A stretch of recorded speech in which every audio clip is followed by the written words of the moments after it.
ਸਤਿ ਸ਼੍ਰੀ ਅਕਾਲ ਜੀ, ਸਵਾਗਤ ਹੈ ਸਾਰੇ ਦਰਸ਼ਕਾਂ ਦਾ। ਜਿਵੇਂ ਕਿ ਤੁਹਾਨੂੰ ਪਤਾ ਹੈ, ਇਸ ਮੰਚ ਦੇ ਜ਼ਰੀਏ ਅਸੀਂ ਗੱਲ ਕਰਦੇ ਹਾਂ ਦੇਸ਼ ਤੋਂ ਵਿਦੇਸ਼ ਤੱਕ ਦੇ ਸਫ਼ਰ ਦੀ। ਇਹ ਸਫ਼ਰ ਜਦੋਂ ਪੜ੍ਹਾਈ ਦੇ ਲਈ ਕੀਤਾ ਜਾਂਦਾ ਹੈ, ਕਾਫੀ ਸਾਰੇ ਡਾਊਟਸ, ਕਾਫੀ ਸਾਰੀਆਂ ਕਨਫਿਊਜ਼ਨ ਬਣੀਆਂ ਹੋਈਆਂ ਨੇ। ਕੁਝ ਇਸ ਤਰ੍ਹਾਂ ਦੀ ਮਿਸਗਾਈਡੈਂਸ ਵੀ ਜਿਹੜੀ ਦੇਖਣ ਨੂੰ ਮਿਲਦੀ ਕਿ ਜਿਹੜੀ ਜਾਣਬੁੱਝ ਕੇ ਕ੍ਰੀਏਟ ਕੀਤੀ ਗਈ। ਕਿਤੇ ਨਾ ਕਿਤੇ ਸਟੂਡੈਂਟਸ ਦੀ ਵੀ ਗਲਤੀ, ਜਿਹੜੇ ਅਵੇਅਰ ਨਹੀਂ ਹੋਣਾ ਚਾਹੁੰਦੇ ਜਾਂ ਹੈਡੇਕ ਨਹੀਂ ਲੈਣਾ ਚਾਹੁੰਦੇ ਜਾਂ ਜ਼ਿੰਮੇਵਾਰੀ ਨਹੀਂ ਲੈਣਾ ਚਾਹੁੰਦੇ। ਇੱਕ ਸਾਰਾ ਜਿਹੜਾ ਉਹਨਾਂ ਵੱਲੋਂ ਅੱਖਾਂ ਬੰਦ ਕਰਕੇ ਭਰੋਸਾ ਕੀਤਾ ਜਾ ਰਿਹਾ ਉਹਨਾਂ ਕੰਸਲਟੈਂਟ ਤੇ। ਫੇਕ ਕੰਸਲਟੈਂਟ ਮੈਂ ਵਰਡ ਯੂਜ਼ ਕਰਾਂਗਾ, ਫੇਕ ਇਸ ਲਈ ਕਿ ਕੁਝ ਇਸ ਤਰ੍ਹਾਂ ਦੇ ਕੰਸਲਟੈਂਟ ਦੀ ਲੋਬੀ ਵਿੱਚ ਇਸ ਤਰ੍ਹਾਂ ਦੇ ਕੰਸਲਟੈਂਟ ਬੈਠੇ ਨੇ ਜਿਹੜੇ ਕਿ ਸਟੂਡੈਂਟ ਨੂੰ ਮਿਸਗਾਈਡ ਕਰ ਰਹੇ ਨੇ।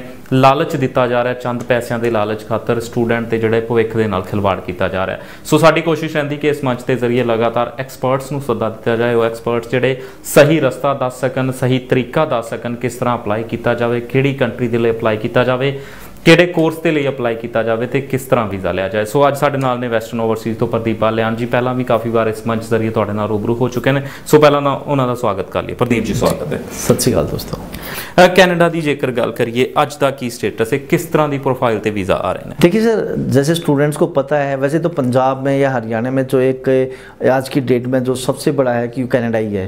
मतलब हर एक बच्चा 70% 80% बच्चा कनाडा जाना चाहता है। जिसके बच्चे के 6 बैंड आगे वो कनाडा जाना चाहता है। 3 इनटेक है, जैन, मई और सितंबर। हम अभी सितंबर के लिए वर्क कर रहे हैं और डेली हमारे वीज़े आ रहे हैं, ठीक है, जिसमें मतलब रोज़ 3 4 5 वीज़े हमारे कनाडा के आ रहे हैं। पहले आओ पहले पाओ वाली सिचुएशंस होती है। हम वेट नहीं कर रहे कि 1 अगस्त तक फाइल लगाएं, हम उससे पहले सब बच्चों के वीज़े ले लेंगे। तो सबसे बड़ी बात है कि इसमें आज की डेट में सिर्फ जेन्युइन स्टूडेंट्स चाहिए कनाडा के लिए जिसके 50% एंड अबव मार्क्स हों ओवरऑल, प्लस में मेजर सब्जेक्ट्स में 50% अबव हो तो it will be more better, ताकि वीज़ा चांसेस हाई हो।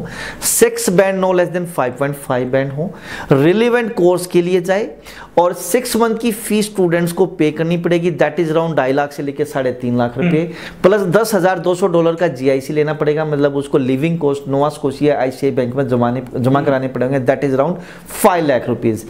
और 10,000 रुपये के आसपास एम्बेसी और VFS है। 4,045 रुपये मेडिकल का है। मतलब 8 से 10 लाख रुपए एक बच्चे का जाने का खर्चा आ जाता है। कोई फंड नहीं दिखाने तो मतलब student relevant course 6 band 50% percentage और सितंबर इनटेक और सितंबर के बाद जैन इनटेक।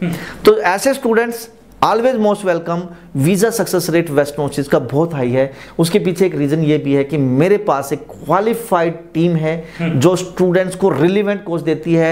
क्योंकि यहाँ कुलदीप जी जो रिफ्यूज़ल आता है सबसे बड़ी इसी बात पे आता है कि स्टूडेंट को रिलेवेंट कोर्स नहीं मिलता, और रिलेवेंट कोर्स नहीं मिलता तो बच्चे के किस करियर के साथ वो खिलवाड़ होता है। अगर वीज़ा नहीं लगेगा तो वो दोबारा SPP में फाइल भी नहीं लगा पाता। एक होर चीज़ जी तुसीं दस्सिया कि रिफ्यूज़ल ज़्यादा तां आंदा, रेलीवेंट कोर्स नहीं मिलता। मेरे ख्याल जे गलत कोर्स दे नाल वीज़ा भी मिल गया, उत्थे भी स्टूडेंट नूं सफर करना पड़ेगा। वहाँ भी उसका करियर नहीं है, वहाँ भी उसका करियर नहीं है। तो मैं बताना चाह रहा हूँ कि वेस्टर्न ओवरसीज के पास एक डेडिकेटेड टीम है जिसको मतलब कुछ ऐसा स्टाफ है।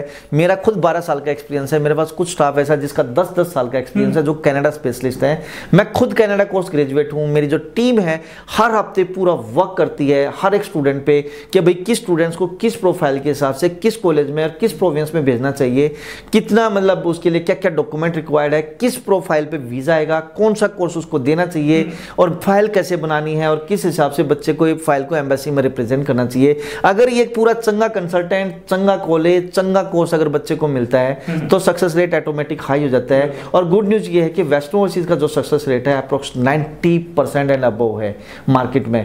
मतलब हमारा 10 में से 9 बच्चों के वीज़ा के चांसेस रहते हैं। मैं ये नहीं कहता कि 100% होता है, 100% हो गया तो गोडी बन जाएगा, लेकिन एक अच्छा सक्सेस रेट है। और इसी कारण से हमारे पास एक ऐसे स्टूडेंट्स की लाइन है जो पॉजिटिवली मतलब अपने पेरेंट्स के साथ लग के हमें माउथ पब्लिसिटी कर रहे हैं। जो बच्चे बाहर चले गए वो और स्टूडेंट्स को हमारे पास भेज रहे हैं। सो जेकर गल करिए स्ट्रीम्स दी, नॉन मैडिकल, मैडिकल ते कॉमर्स दे विच आपां ज़्यादा देखते हैं +2 ਦੇ स्टूडेंट ਨੂੰ।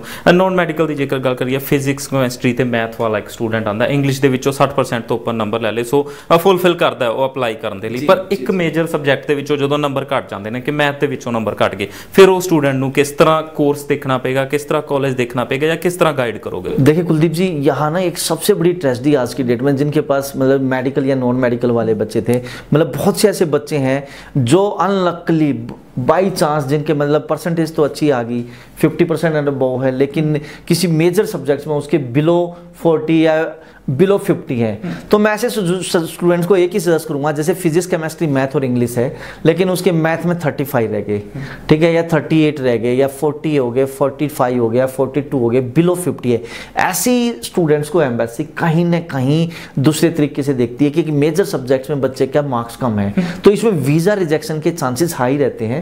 बट मैं ये नहीं कहता कि 100% उसका रिजेक्शन आएगा। बच्चों को पहली सजेशन तो मैं ऐसी दूंगा कि मेजर सब्जेक्ट्स में अगर आपके बिलो 50 है तो मेरी फर्स्ट राय तो आपको ये होगी कि भाई आप उसको रीचेकिंग भर लो उस पेपर को, या इंप्रूवमेंट के पेपर दे दो और उसमें अबव 50 अबव 60 लेके आओ, ताकि वीजा चांसेस आपके हाई हों। तो ऐसे स्टूडेंट्स के मतलब चाहे थोड़ा सा टाइम वेस्ट जरूर होगा, लेकिन ऐसे बच्चों के वीजा चांसेस हाई होंगे। फिर भी अगर आपको सब्र नहीं है, आप जाना चाहते हैं, अगर सपोज करो आपके मैथ में परसेंटेज कम है, तो आप ऐसा कोर्स लो जिसमें मैथ की रिक्वायरमेंट नहीं है। जैसे आईटी है, आईटी में बहुत सी स्ट्रीम है, सॉफ्टवेयर है, टेक्निकल कोर्सेज है, इसके वेब डिजाइनिंग है, ठीक है, तो नेटवर्किंग है, और जो भी कोर्सेज हैं आईटी से रिलेटेड, उसे किसी एक सब्जेक्ट्स में वो अपनी मतलब चला जाए आईटी से रिलेटेड, जिसमें मैथ की रिक्वायरमेंट नहीं है, तो वीजा चांसेस हाई रहेंगे। मतलब कि जेडे सब्जेक्ट जो नंबर काटा है उधर रेलेवेंट कोर्स ना लो, मतलब हाँ उससे रेलेवेंट ना, जिसमें मैथ की रिक्वायरमेंट नहीं है, तो वो कोर्स ना ले, चांसेस हाई रहेंगे। सपोज करो एक बच्चा कॉमर्स का है, बट मैं यहाँ ये कहना चाहूंगा, बीच में बात दोबारा बोलना चाहूंगा कि जरूरी नहीं है कि उसका 100% वीजा है। 100% की अगर उसने 99% अगर चांसेस लेने हैं, तो वो प्लीज उसको रीचेकिंग, उस पेपर को रीचेक करवाए या इंप्रूवमेंट के पेपर दे और उसमें अच्छी परसेंटेज लेके आए, तो वीजा चांसेस हाई रहेंगे। अदरवाइज फिर भी आप जाना चाहते हैं तो ऐसा सब्जेक्ट्स लो, ऐसा कोर्स लो जिसमें उस सब्जेक्ट की रिक्वायरमेंट ना हो, जिसमें आपकी परसेंटेज कम हो। जैसे मैथ आपका जो मैथ में कम है, तो ऐसा कोर्स ले लो जिसमें मैथ की रिक्वायरमेंट है, जैसे आईटी से रिलेटेड। दूसरा मैं एग्जांपल दूंगा, कुछ स्टूडेंट जैसे कॉमर्स वाले होते हैं जिसमें इंग्लिश, अकाउंट्स, इकोनॉमिक्स और बिजनेस है, और इसके अलावा फिजिकल एजुकेशन या म्यूजिक को लेकर बच्चों ने सब्जेक्ट भी जिसमें 80 और 90% ले लिए म्यूजिक में और या फिजिकल एजुकेशन में, और परसेंटेज 60+ बना ली, लेकिन उसके अकाउंट्स में रह गए सपोज करो 40% या 45%। तो मैं आपको अगेन सजेस्ट करूंगा कि वो बिजनेस डिप्लोमा ले, सिंपल बिजनेस डिप्लोमा, वो स्पेशलाइजेशन में ना जाए, या फिर वो अकाउंट्स को इंप्रूव कर ले, तो ज्यादा चांसेस रहेंगे। कुछ सब्जेक्ट ऐसे होते, कुछ बच्चे ऐसे होते हैं जिसके इकोनॉमिक्स में कम आ गए, लेकिन अकाउंट्स में उसके 75 या 80 आ गए। तो मैं ऐसे स्टूडेंट्स को सजेशन दूंगा जिस सब्जेक्ट्स में आपके हाई है उसकी स्पेशलाइजेशन के लिए चले जाए। जैसे अकाउंट्स में उसके 70 या 75 हो गए, तो डिप्लोमा इन अकाउंटिंग ले ले, दैट इज स्पेशलाइज्ड कोर्स। तो वो वीजा ऑफिसर को बता सकता है ठीक है मेरे इकोनॉमिक्स में कम है, लेकिन मेरे अकाउंट में बहुत अच्छे है, मेरा अकाउंट में इंटरेस्ट है और अकाउंट में 75 या 80% मार्क्स है, तो समझेगा यस स्टूडेंट्स का इस सब्जेक्ट्स में स्पेशलाइजेशन है, इस सब्जेक्ट में उसका इंटरेस्ट है, ये स्पेशलाइज्ड कोर्स के लिए जा रहा है, तो इसको वीजा दिया जाए। फिर भी ऐसे स्टूडेंट्स को मैं सजेस्ट यही करूंगा कि जिसमें आपकी परसेंटेज कम है, अगर वो इंप्रूव कर लो तो ज्यादा बेटर है। अदरवाइज जिस सब्जेक्ट्स में आपके ज्यादा है उसकी स्पेशलाइजेशन के लिए जाए, या जिस सब्जेक्ट्स में कम है उस सब्जेक्ट्स में की आगे पढ़ाई ना हो, दूसरा कोर्स ले, मतलब जैसे मैथ में कम हो गए या इकोनॉमिक्स में कम हो गए, तो वो सब्जेक्ट जिसकी रिक्वायरमेंट कम है आगे वो कोर्स आगे ले ले। की यही चीज़ां मैडिकल वाला स्टूडेंट ते भी लागू होणगियां, फिजिक्स केमिस्ट्री नाल मैथ या बायोलॉजी जेडे स्टूडेंट को एक मेजर सब्जेक्ट मेडिकल वाले जैसे सपोज अगेन वही बात है, मेडिकल में जितने भी कोर्सेज हैं सब में मैथ की रिक्वायरमेंट होती है, लेकिन जैसे नर्सिंग लेनी है, प्रैक्टिकल नर्सिंग लेनी है, उसमें मैथ की रिक्वायरमेंट होती है। लेकिन अगर बच्चे के मैथ में वही परसेंटेज कम आएगी, क्योंकि मोस्टली ट्रेजेडी बच्चों के साथ मैथ में ही है, तो उन सब स्टूडेंट्स के लिए अगेन यही है कि वो बायोलॉजी से रिलेटेड सब्जेक्ट ले ले, बायोटेक ले ले जिसमें मैथ की रिक्वायरमेंट नहीं है, ऐसे बहुत से कोर्सेज हैं जिसमें मैथ की रिक्वायरमेंट नहीं है, वो कोर्स ले ले, तो वीजा चांसेस रहेंगे। फिर भी अगेन मैं ये कहना चाहूंगा कि उसको फिर भी अगर 99% एंड अप्रोक्स उससे ऊपर अगर वीजा सक्सेस रेट लेना है, तो वो प्लीज इंप्रूवमेंट का पेपर दे। ऑप्शन नहीं दित्तियां जा रही मेडिकल वाले खास करके स्टूडेंट जो देखिए कैनेडा जाना, एक या दो कोर्स दसे जा रहे की ऑप्शन नहीं हैगियां या दसियां नहीं जा रही। दुनिया भर के कोर्सेज हैं मेडिकल वालों के लिए, प्रैक्टिकल है, प्रैक्टिकल ट्रेनिंग, प्रैक्टिकल नर्सिंग है, इसके अलावा मतलब बायोटेक से रिलेटेड कोर्सेज हैं, लैबोरेटरी टेक्नीशियन से रिलेटेड है, और भी बहुत से कोर्सेज हैं, पैरामेडिकल से रिलेटेड है, कोर्सेज बहुत हैं, कोई प्रॉब्लम नहीं है, और मोस्टली कॉलेजेस के पास ये सारे कोर्सेज हैं। हाँ, इसमें हाई रिक्वायरमेंट रहती है, जैसे नर्सिंग के लिए 7 बैंड की रिक्वायरमेंट होती है, किसी कोर्स के लिए 6.5 बैंड की रिक्वायरमेंट रहती है। तो प्रैक्टिकली मतलब देखा जाए तो जो नर्सिंग और ये मेडिकल से रिलेटेड होती है, इसमें हाई डिमांड होती है, उसमें हाई सैलरी पैकेज होता है, इसलिए उनको हाई इंग्लिश और हाई परसेंटेज चाहिए, बट कोर्सेज सारे अवेलेबल है। सो 1 ਜਾਂ 2 मिनट का समय बचा, काफ़ी सारे सवाल, काफ़ी सारी चर्चा जी लंबी हो जाती, सो समय की घाट करके कई बार हर हर एक तरह का सवाल नहीं पूछा जा सकता, सारी चर्चा नहीं की जा सकती, तुहाडे लिए किसी भी तरह की लिमिटेशन नहीं, तुसीं किसी भी वेले स्क्रॉल किए जा नंबरों पर कॉल कर सकते हो, हर तरह की जानकारी लै सकते हो। सो मैं चाहांगा कि 2 मिनट के उन्होंने स्टूडेंट की गल की जाए जिहड़े होर किसी कंट्री लिए अपलाई करना चाहते, क्योंकि अज कैनेडा की ज़्यादा गल की गई, USA ऑस्ट्रेलिया या न्यूजीलैंड जो स्टूडेंट अपलाई करना चाहते हैं उन्होंने की सुनेहा? देखिए दोस्तों, मैं एक ही चीज़ कहना चाहूँगा, देखो आप अपने भविष्य के निर्माता हो, you are the architecture of your life.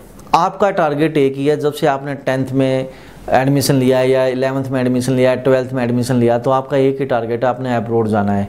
मतलब यहाँ से पंजाब से या हरियाणा से नॉर्थ इंडिया से 70-80% बच्चा अब्रॉड जाना चाहता है, लेकिन सारे अपना सपना पूरा नहीं कर पाते। उसके पीछे कई रीजन्स होते हैं। एक तो आपकी परसेंटेज अच्छी नहीं आई, हो सकता है आपने आइल्स में स्कोर अच्छा नहीं लिया, हो सकता है आपके एकेडमिक रिकॉर्ड में अच्छा नहीं रहा। अगर ये सारी कहीं ना कहीं लकली आपके पास अच्छी है तो कई बार हो जाता है कि आप चंगा कंसल्टेंट नहीं पकड़ पाते, ठीक है, या आइल्स करने के लिए एक चंगा इंस्टीट्यूट आपके पास नहीं होता। तो देखो सारी चीज़ें मिलके एक चीज़ बनती है, आपका भविष्य। आपकी परसेंटेज अच्छी हो, आपका आइल्स स्कोर अच्छा हो, आपके पास फाइनेंशियल अच्छे हो, ठीक है, आपके पास एक चंगा कंसल्टेंट हो, तो आपके वीज़ा लगेगा और आप अपने पेरेंट्स का और अपना करियर बना पाओगे।